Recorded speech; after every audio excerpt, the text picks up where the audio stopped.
Hello, my name is Abraham Klein, and this is Yinzer Club.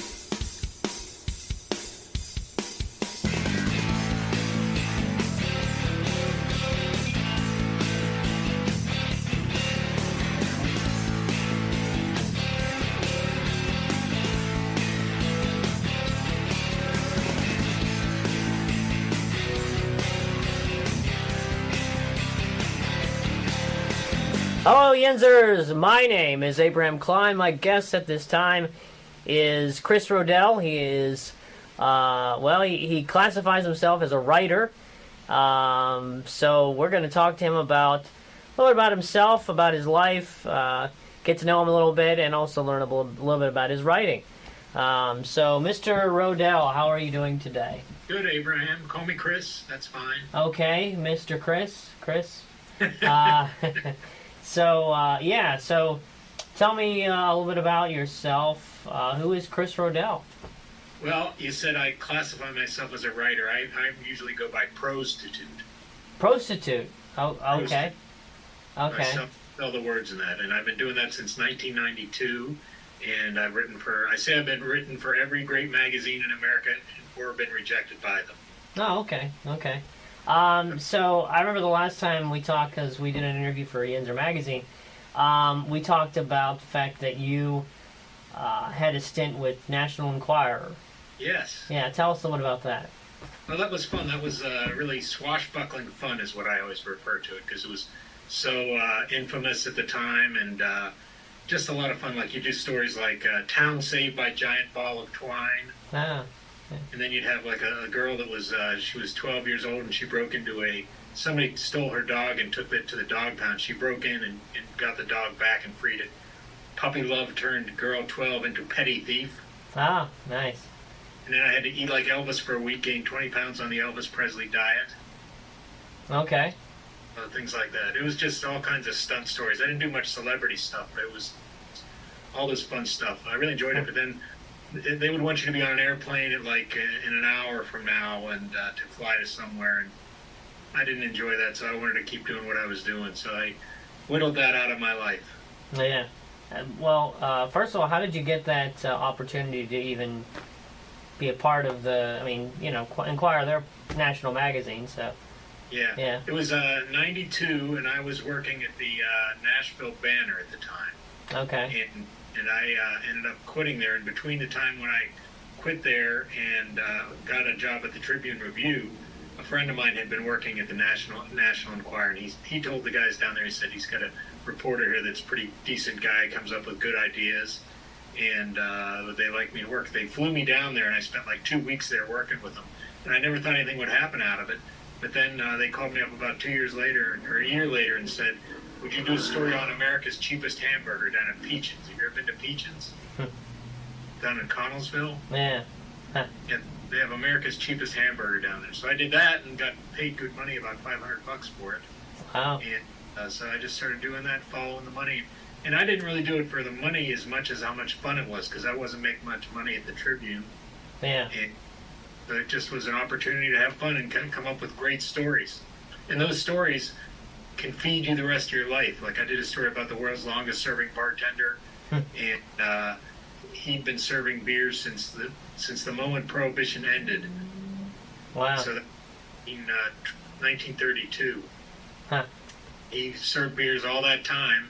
And once you do the story for National Enquirer, you can do it for Maxim, you can do it for Playboy, you can do it for Reader's Digest. So it just evergreen stories. Yeah, definitely. So, you've been writing all this time. Where did your desire to become a writer originate? How did it start? I told you I was a prostitute. More than that, I call myself a storyteller. Okay. And when I was growing up, I didn't do well in math, and I did well in English. And I liked what we're doing now. I liked sitting down and talking to people and getting to know people better. The most interesting person in the world to me is the person who's right next to me.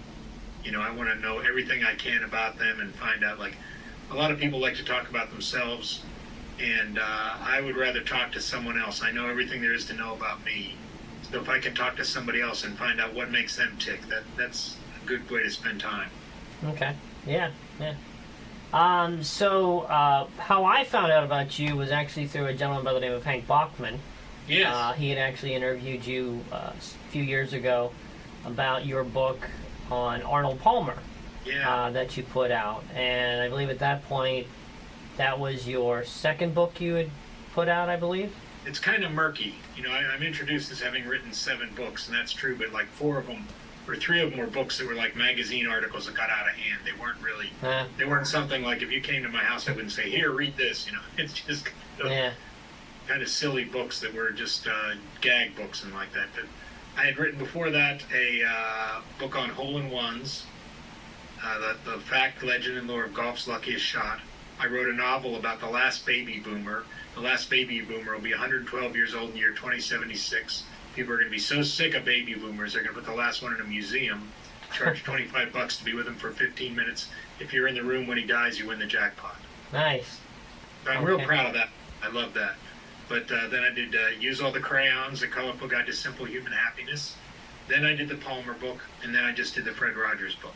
Okay. Was there another book along that? I seem to remember you had another one as well, right? Or is that it? That's probably it. The others were one like. Although as you put them, the magazine articles that got out of hand. Yeah, they were like crazy magazine articles that just went got out of hand. Yeah. So as far as the books, I guess you could say books. Sort of walk us through each one, I guess from the first one to the latest one, and sort of talk about what they're about and stuff like that. Yeah. Yeah.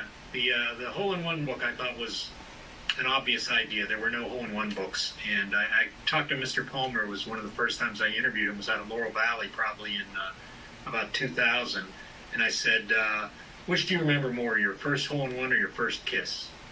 And Palmer was great at any question, and he said, oh, the first kiss. And I said, how come? No, he said, the first hole-in-one. I said, why? And he said, oh, it just meant so much more to me. So then if you ask anybody who's had a hole-in-one, it's like getting them to talk about their grandchildren. They've got great stories, and they love to go on and on about them. And if the golf cart girl was there watching, they'll tell that story from her point of view. Then she saw me swing, and I know she felt swooning over how athletic I looked there. Everybody's got a great hole-in-one story. They embellish them and make them crazier. I told you about the last baby boomer. I really thought that book would put me over the top, and make me a successful writer. I'm not a successful writer, really, because I don't make much money, and it's tough. I have a lot of fun, and I've got a lot of acclaim right now. I think people really like my books, but it's a tough way to make a living. Yeah. The last baby boomer was, it's still very popular. I told the premise about it, and I still am convinced one day that book is going to do really well. It's such an obvious premise, and people love it. So maybe one day it'll get a big publisher, and a movie deal would be nice too. Yeah. Now, Use All the Crayons, I always say, I do a lot of public speaking. You can make good money doing public speaking, and I do keynotes on that all the time. And that when I tell people, asks all the big questions like, why are we here? Where do we go when we die? What is the meaning of life?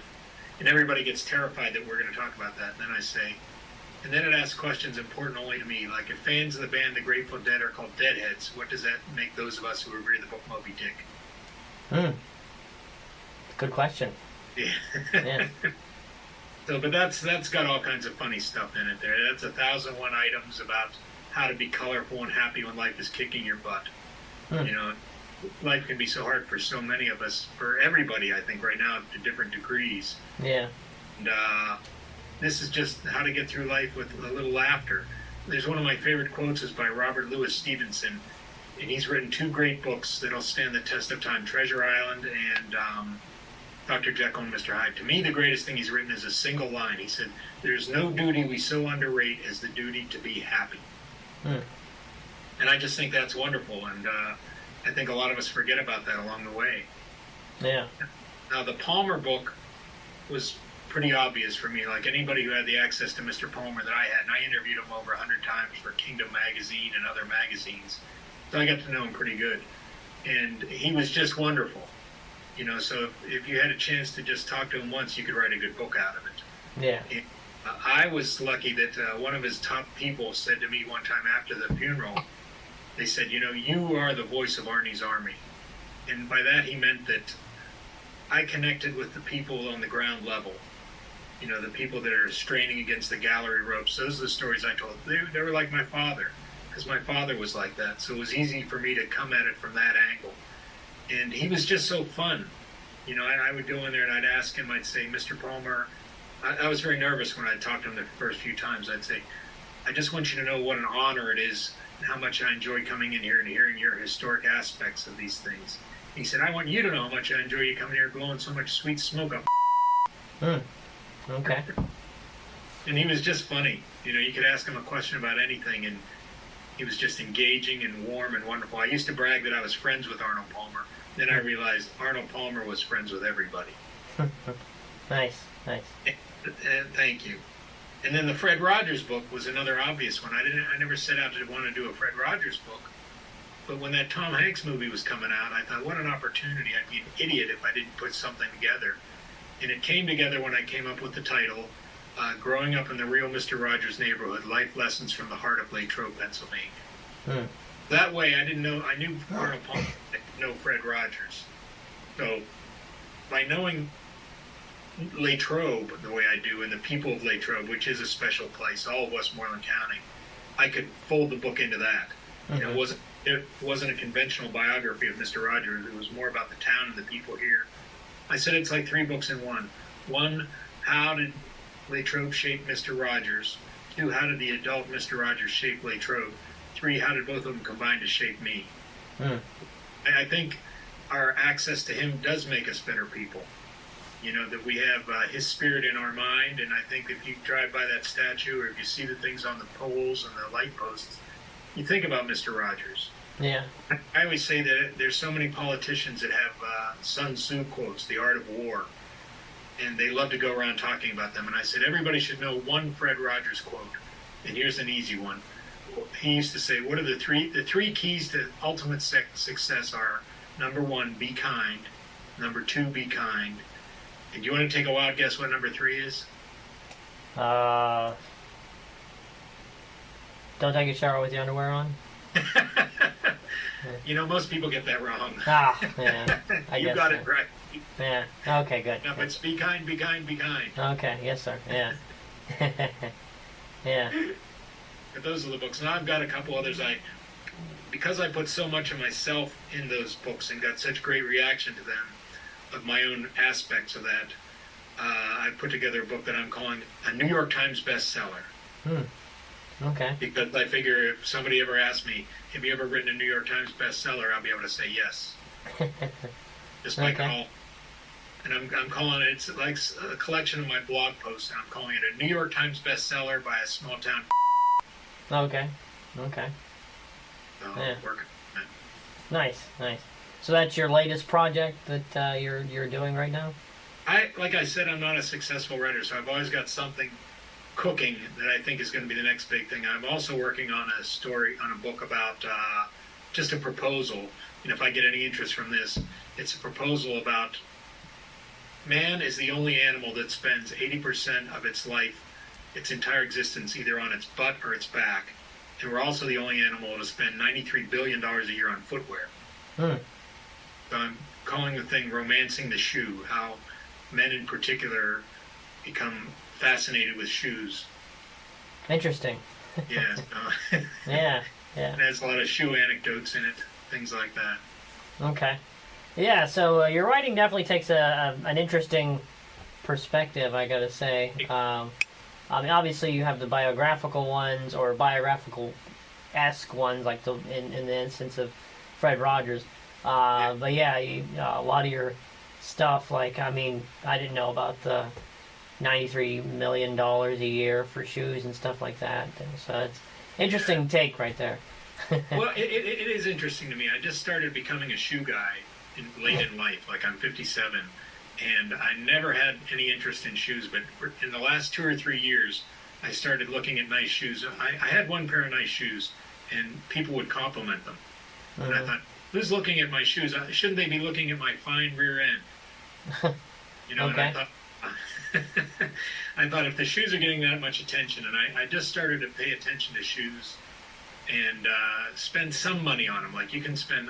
There's a guy named Kirby Allison that the real sharp dresser and does great tips on how to dress nice. Yeah. And he did a YouTube thing about what's the difference between a $500 shoe and a $5,000 shoe. And I've never spent, the most I've spent on shoes is about $167 around there. Yeah. And they're very nice, and it makes my wife quake when she finds out I spend that much on a shoe. But I have a car that's worth about less than $5,000. Yeah. Now I aspire to someday get $5,000 shoes and drive around in my $4,900 car in them. Okay. It's just an odd thing in how there's a group now that says shoes are very harmful to us.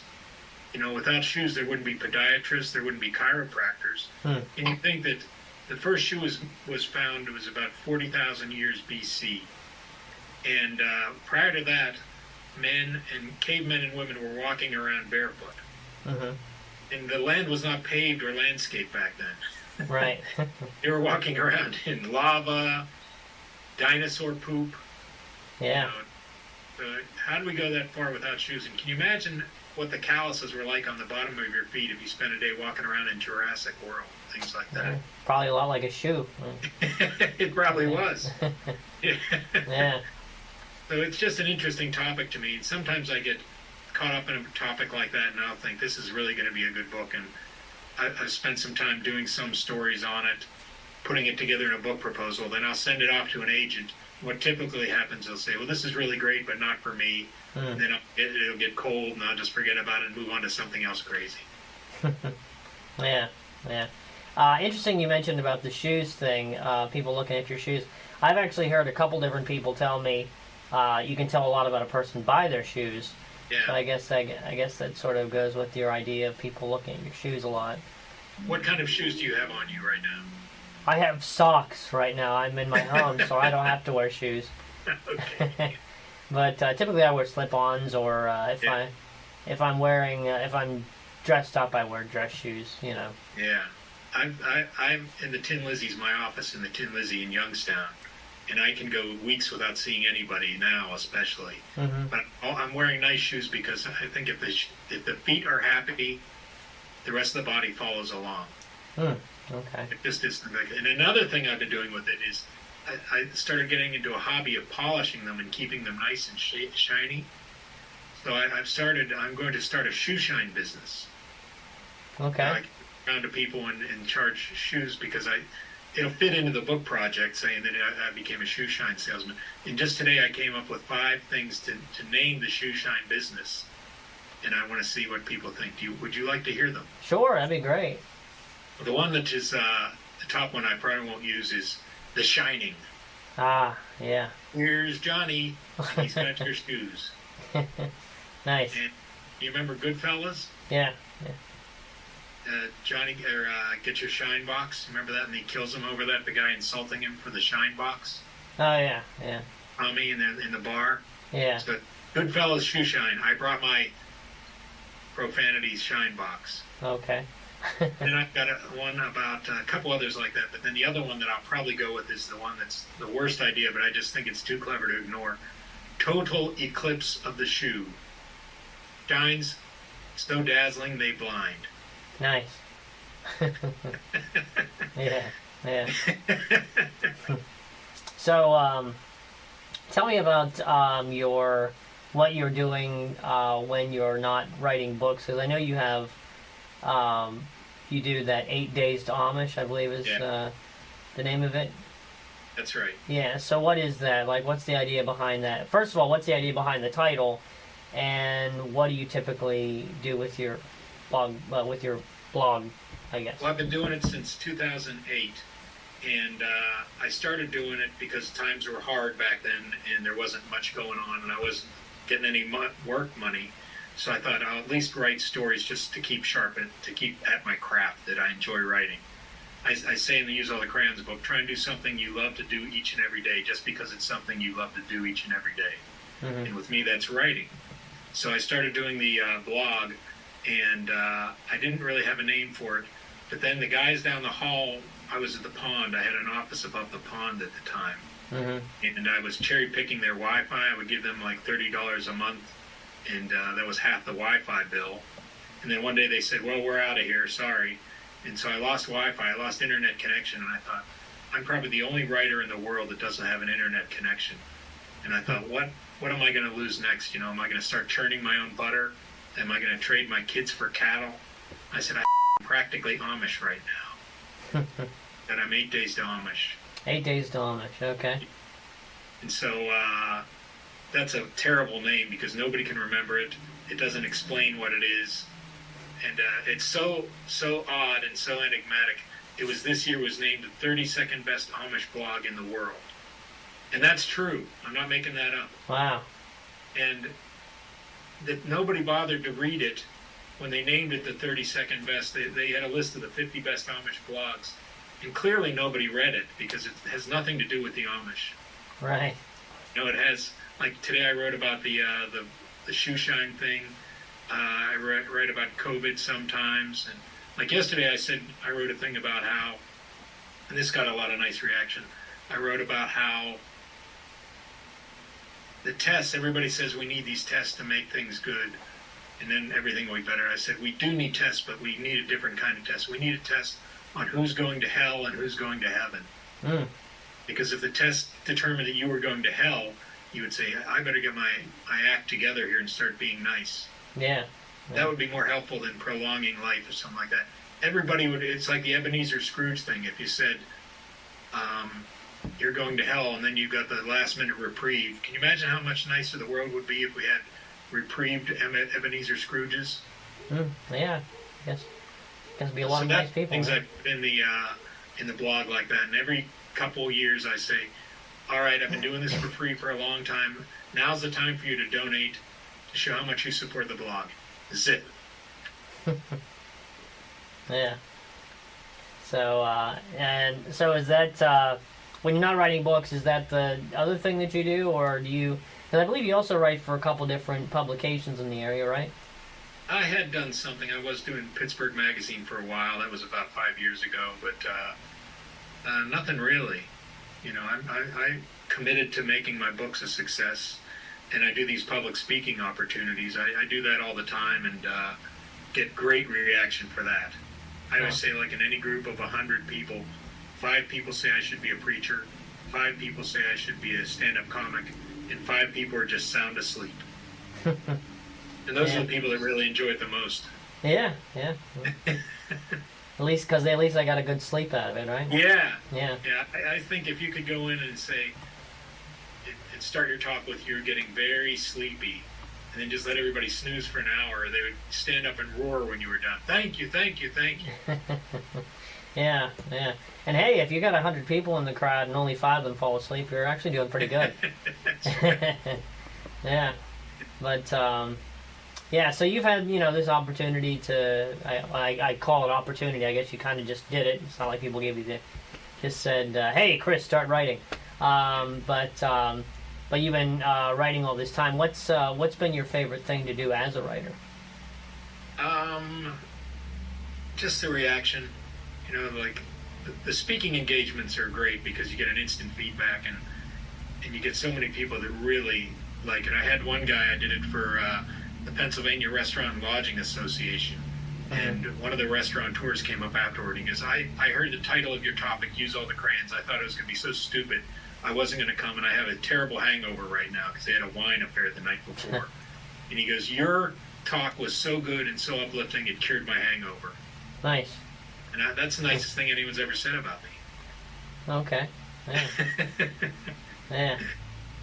Yeah. So that's nice. But writing, I still really enjoy, like, if you come up with a good line and you get a nice reaction. Yesterday I had some serious lines, and today I've had some funny lines that people liked. And the problem is it's just pay is so elusive. Yeah, I hear you. Yeah, I'm sure you do. Yeah. But, we enjoy what we do. Yeah. And it's a vow of poverty, I guess. I guess so. Yeah. But out of all of your books that you've written, which one's your I guess you could say, favorite or most personal or what have you?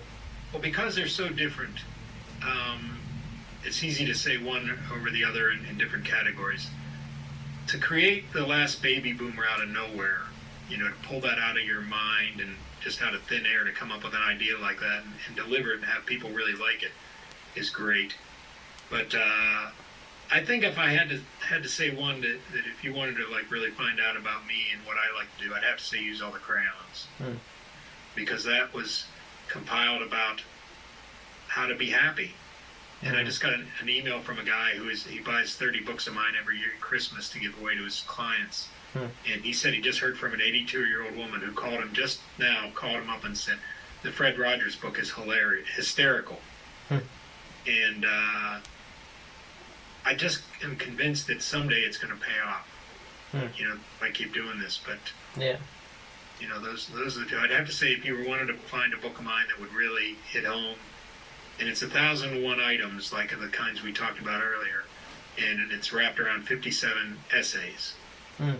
So it's got a good mix of things. And people say, I hope you don't mind, but we keep it in the bathroom. And I say, I don't mind as long as you've got a lot of toilet paper there. Yeah, well, these days that might be difficult, right? That's right. Yeah. Yeah. Yeah.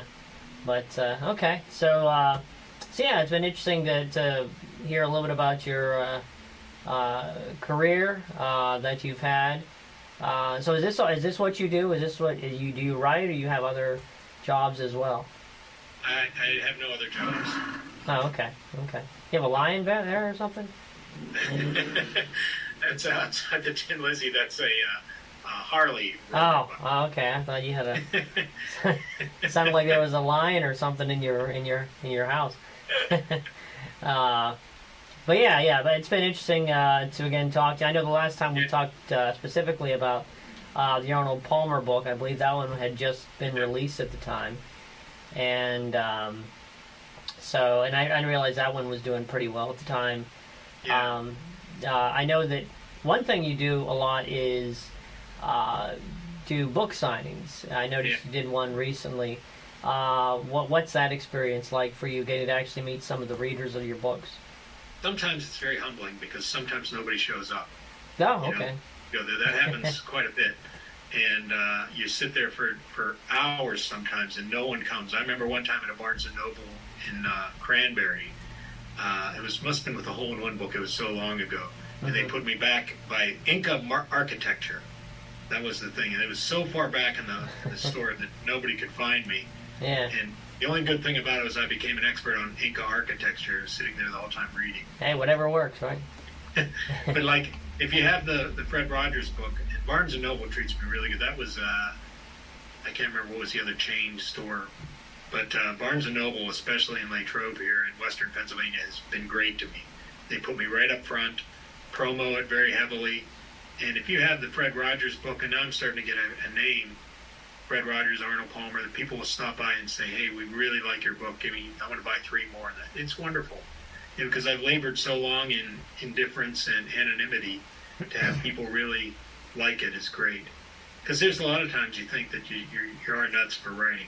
You think, you should try and do something else to actually bring money. And it's stressful on the family to not make more money. Yeah. So, well, I guess in helping you to get your name out there, so to speak, if people would like to learn more about your books, if they like to purchase one, or like to check out your blog post and stuff like that, what's the best way they can learn more about Chris Rodell? Start at chrisrodell.com. All right, and that's Chris, RODELL.com. Right on. All right. And so that's the best place to go. If they like and then once the social distancing ends, you can always stop at the Tin Lizzie and say hello. My office, as you know, is up on the 3rd floor here. And I like it when strangers come up and knock on the door. They say, oh, we're so sorry. We don't want to disturb you. I say, I've been disturbed since 1992. Okay. Nice.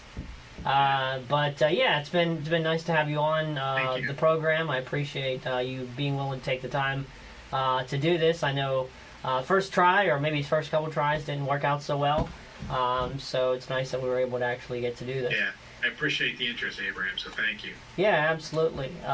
So yeah, again, it's been good to talk to you, and hopefully we can talk to you again sometime. Maybe, I don't know, maybe when you're bigger than the rest of us, I guess. I don't know.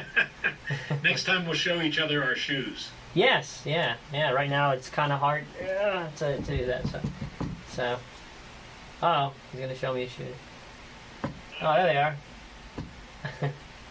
Take it in there. These aren't the fancy ones. Oh.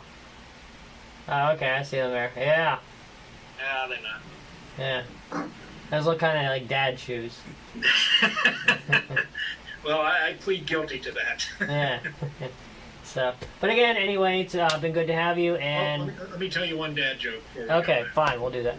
Why did the grass farmer cross the road? I don't know. To get to the other sod. Ah, there you go. Yeah. So again, well, ladies and gentlemen, thank you for watching. This has been Abraham Klein here today with Chris Rodell. Sort of just getting to know a little bit about the man, the writer, the legend, whatever else he is. So we hope you like this video. Please like, share, subscribe to our YouTube channel. Follow us on Facebook, Twitter, and Instagram. And you have a great day. All right, well, that was our show. We want to thank you for watching. Hope you liked that interview with Mr. Chris Rodell. Don't forget to also check out other shows here on the idiotradio.net. You've got the Todd DeFazio Show, the Double D and Triple D Heavyweight Podcast. You've got Triple B Experience. You've got all the other shows, including Yinzer Club. And also don't forget to go on to idiotradio.net and check out the store. You've got hats that say Yins have a great day, as well as shirts and polos that also have that same inscription. Also, don't forget to go on to yinzerclub.com and check out other Yinzer Club merch. So this is Abraham Klein again for Yinzer Club saying, Yins have a great day.